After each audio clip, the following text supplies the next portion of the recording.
Hey guys, so this video is about systems of linear equations for the third time, and this time we're going to use determinants and something called Kramer's rule for solving systems of equations.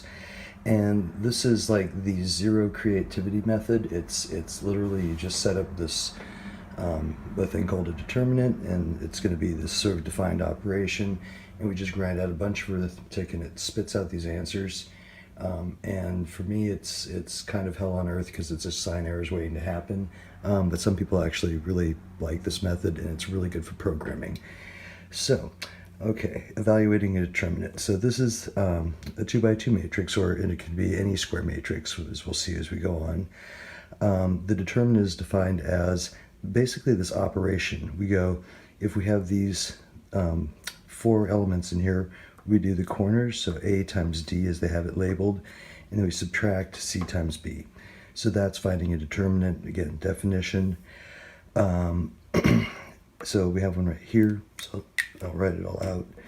So we're going to go 3 times -1, and then minus 2 times -5. You certainly don't have to show all these steps, but I'm just trying to show where the pieces land. So this would be -3, and then minus a -10, so -3 plus 10, and so D is how I usually abbreviate it. And sometimes, like I said, there's a couple of different notations they have up here. There's one that looks like absolute value, DET. I usually just use D. So anyhow, the determinant on this one would be 7. Okay, so then finding the determinant for a 3 by 3 matrix is way less fun than finding a determinant for a 2 by 2 matrix, but not nearly as bad as a 4 by 4. For a 4 by 4, you end up having to do 4 of these, which is really painful. So for a 3 by 3, there's a couple of ways to do it, and this one I'm not even going to try to describe looking at the formula because yeah, so I'll just show this as an example, and it'll make way more sense with numbers going on. This one, let me try to explain, and this one ends up being easier, honestly. This is the one you'll see in every book. I think there's stuff later where this doesn't work very well, but it works pretty good for what we're doing. That said, I would probably use this, but I would know how to do this. You'll see it with cross products next quarter in trig. So this chunk of math definitely comes back. So to do a determinant this way, we're multiplying what's called cofactors, which are these letters out front, by minors, which are these little 2 by 2 matrices. And so someone figured this out. I honestly do not know who. But so to find a determinant, what we do is we go A, so that's going to be my cofactor. I can go along any row, I can go along any column. I think the diagonals even work. And we would get the exact same number. But so if I'm going to use A, B, C as my cofactors, as I did here, I would go A times, and what you do is you draw a line through the row and the column A is in, and then what's left is the minor right there. And then there's this sign array for cofactors. So it's the, remember how we went thing minus thing on the 2 by 2 matrix? So that was just these first couple little bits of this. For here, we're going to do the signs alternate. And so when we hit the B, that's the same as the minus in the 2 by 2. For B, I would draw like a T, and I'd have D, G, F, I left, which is what you see here. And it goes back to plus for the cofactor. And so basically this means leave the sign alone, and then the middle one means flip the sign. So if it was positive, it'd be negative. If it was negative, it'd be positive. So then C, we draw kind of a L, and then what's left is this corner, and that's that minor. And then we do the little 2 by 2, we make a number and multiply A by it. And then same thing here and same thing here. So it's really involved. This one is, I don't know, maybe I'll try to explain it sort of. So you multiply down this diagonal, and then you multiply down this diagonal, you multiply down that diagonal, and you add those 3. And then you multiply up the other way. So up the diagonal, up the diagonal, up the diagonal. And then you subtract those 3, which I would actually do as minus and then with parentheses and add them all first, because that's easier than having that extra minus sign floating everywhere. But it's the same math, so I'm basically going to factor out the negative when I do it. And yeah, this one's better. It's easier for sure. But like I said, this one will come back, so best to know both. So I'll do an example where I do one first this way and second that way. Okay, so first I'm going to use the minors and the cofactor version. So I'm going to find d of this. So this is going to be d equals, and then 1, so I'm expanding along the top row. If I think of drawing a line through there, I got negative 1, 6, 3, 3. And then this is always opposite whatever's there, so now it's going to be a minus 2, that middle one. That's the only one you have to change the sign on, none of the other spots. And then that's going to make kind of the t, so that will be 3, 4, negative 6, and 3. And then this 2, so it goes back to a plus. And then 3, negative 1, 4, 3. Okay, so now we have it set up and we can do our math. So d equals 1, and then we're doing these little 2x2s. So that would be negative 3 minus negative 18. And then minus 2, 3 times 3 will be 9, minus negative 24. Plus 2, and that's times 9 minus a negative 4. So then I have all that, and then I start cleaning that up, so I'll just leave this 1 here. So that'll be negative 3 plus 18, so that will be 15. And then minus 2 times 9 minus negative 24 should be 33, plus 2, so one more parenthesis, and 9 minus negative 4 will be 13. So those are all the minors, and now we just multiply the cofactors.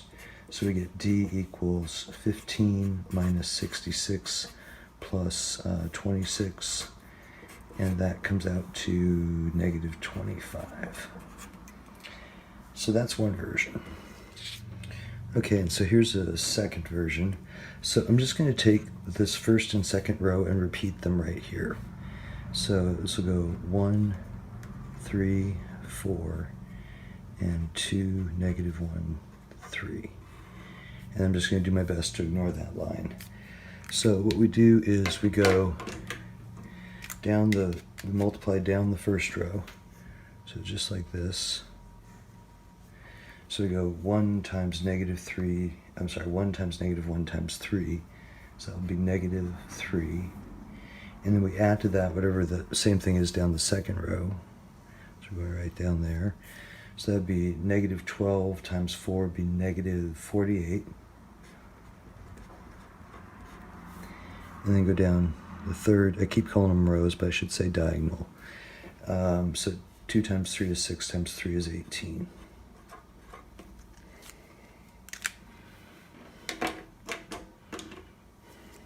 So then what I'm going to do, and like some, I'm going to write it a little bit different so I don't have to go like all the signs. So I'm just going to go minus parenthesis and then do like I just did.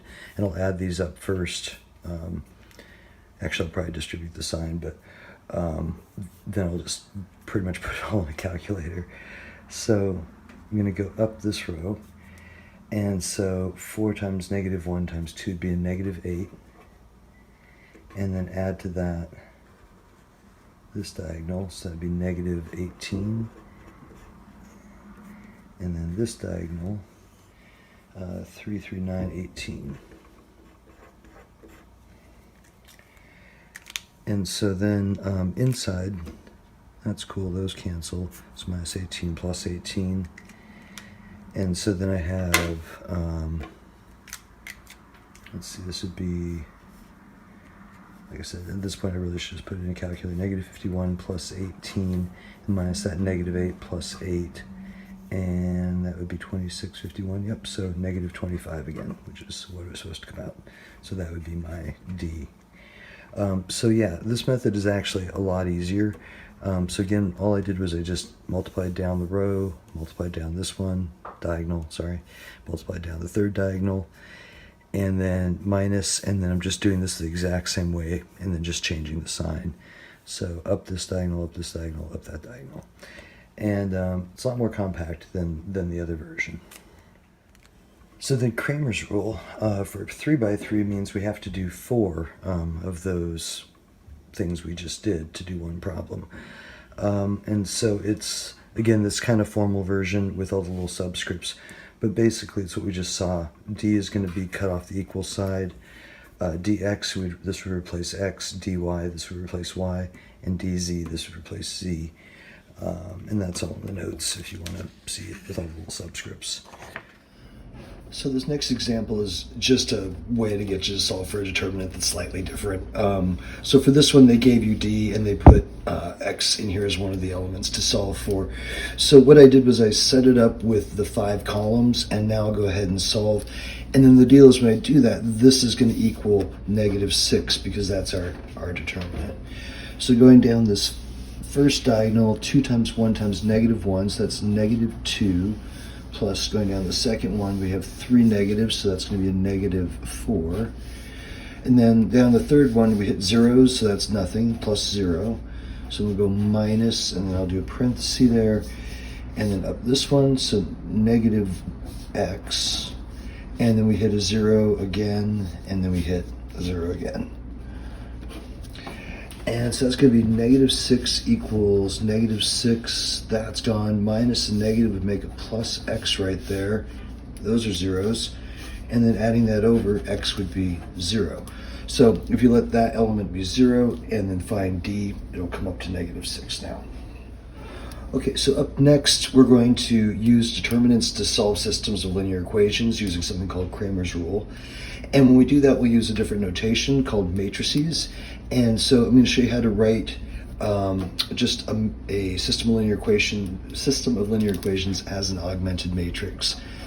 So what we do is start a big bracket, and then what a matrix is we're just grabbing the coefficients, kind of like when we did synthetic division. So this would be 4, y is a -1y, 3z, so that's 3.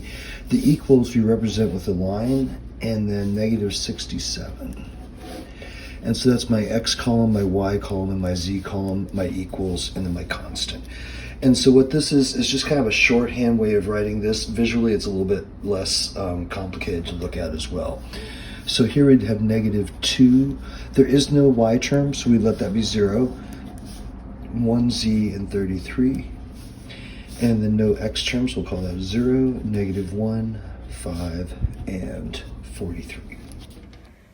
Okay, so then Kramer's rule uses determinants to solve systems. And so basically, if we have something of this form, these system of linear equations, 2 variable ones, we can find the determinant. We're going to find 3 determinants. We're going to find D, dx, and dy. And they have it labeled with all these little subscripts in the book. To me, I'm going to write it and just make it look a little bit simpler visually. And it's not quite as precise, but so D is going to be A, B, A, B. So it's these first 2 columns. Dx is gonna, what happens is the equals column C replaces the x column. So it's going to be C, C, B, B. And then dy, it's the same idea, but now the equals column replaces the y column. So A, A, C, C. So to me, that's easier to look at and just kind of see what's happening. So for D, we just chop off the equals. For dx, the equals hops in for x, and for dy, the equals hops in for y. And then to actually solve the system, we find these 3 determinants, and then x is going to equal dx over d.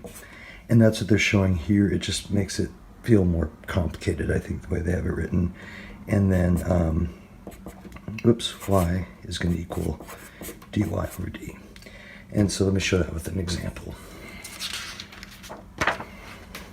Okay, so we're going to solve this using Kramer's rule. So the first thing I'll do is just write this as an augmented matrix, just to make it a little bit cleaner to look at.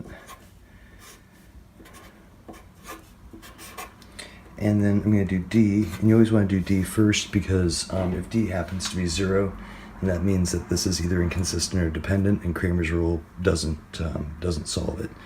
But it does tell you that it doesn't have a typical solution. So D, we chop off the equals, and so we're just finding the determinant of 3, 5, -2, -5.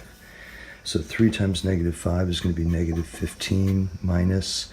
And something I always do is I always just write down the minus from the formula, and then whatever comes up, I either use parentheses or not. I find if I write it, I make fewer mistakes. So -15, and then minus 5 times -2 would be -10. So that's -15 plus 10, so that will be -5 is our D. And then we do dx. And so for that, the 2 and the 10 will hop in for the 3 and the 5.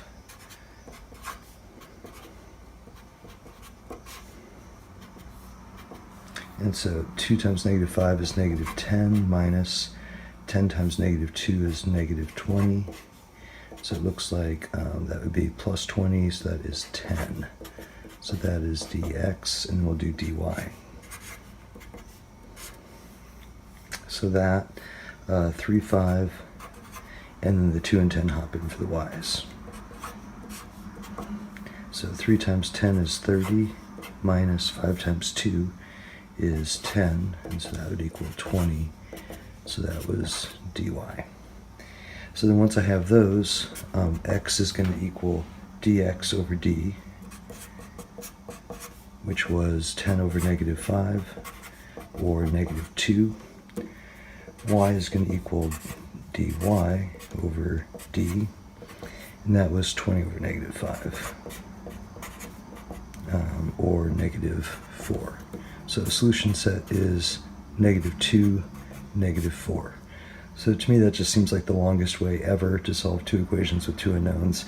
But you could see if you're programming a computer to do this math, it would be very easy programming because it's just this very repetitive, do this arithmetic and out will pop an answer. Okay, so then next we're going to apply Kramer's rule for 3 equation, 3 unknown systems. And it's the same basic process as 2 equation, 2 unknowns. We find D first, and if it happens to be 0, then that means it's inconsistent or dependent, and we get to stop. It won't happen, but that's how it would be. Dx, dy, and now we have dz. So the same way that we found dx and dy, we let the equals column replace x for x, we let the equals column replace y for y. We just do that exact same thing, but now for dz as well. And then dx over d gets us x, likewise for y and z.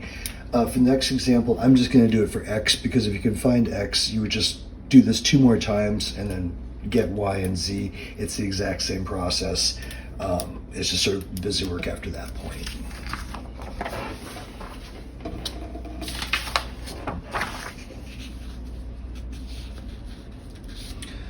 So first thing you want to do when you're going to use Kramer's rule is probably write it as an augmented matrix. And again, the reason is just so that it is easier to look at and you're less likely to miscopy stuff, because visually it's just not as complicated. So we will go and do this. Okay, so there's our augmented matrix. I'm just checking myself, making sure I didn't write anything down wrong. And then first thing I'll do is I'll find D. So I'll cut away for a second, and I'm going to do the 5-column version again, just because I think it's easier.